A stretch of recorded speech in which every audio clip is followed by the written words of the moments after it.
టాలీవుడ్ లో ఇటీవల horror fantasy సినిమాలకు మంచి ఆదరణ దక్కుతూ ఉంది.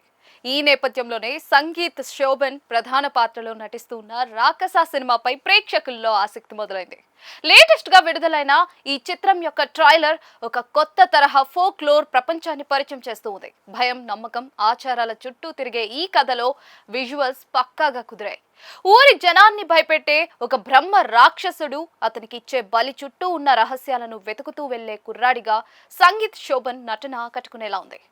కోటలో ఉన్నది, ఊరు బలి పంపుతున్నది సామాన్యుడికి కాదు, భీకర బ్రహ్మ రాక్షసుడికి అనే డైలాగ్ ఈ సినిమా కథపై ఒక క్లారిటీ ఇచ్చేసింది.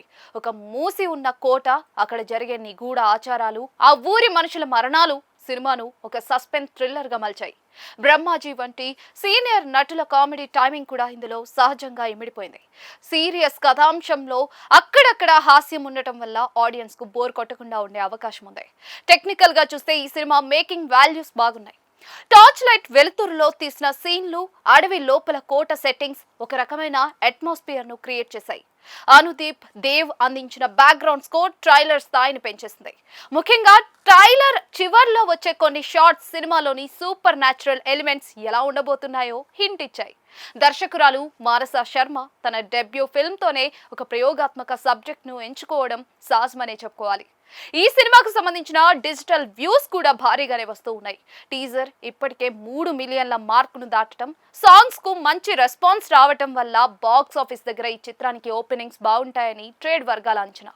నిహారిక కొనిదెల తన పింక్ ఎలిఫెంట్ పిక్చర్స్ బ్యానర్ పై ఈ సినిమాను నిర్మిస్తూ ఎక్కడా కూడా కాంప్రమైజ్ కాకుండా భారీ హంగులతో సిద్ధం చేశారు. ఏప్రిల్ 2న ఓవర్సీస్ లో ప్రీమియర్ షోలతో మొదలయ్యే ఈ సినిమా ఏప్రిల్ 3న ప్రపంచ వ్యాప్తంగా థియేటర్లలోకి రానుంది. ఒకవైపు పెద్ద సినిమాల హడావిడి ఉన్నా కూడా ఇలాంటి కొత్త కాన్సెప్ట్ తో వచ్చే సినిమాలకు యూత్ లో క్రేజ్ ఉంటుంది. రాకస చిత్రంలో కూడా కంటెంట్ కనిపిస్తూ ఉంది.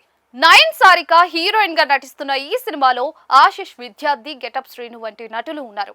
మరి ఈ బ్రహ్మ రాక్షసుడి మిస్టరీని వీరా ఎలా ఛేదించాడనేది వెండితెరపైనే చూడాలి.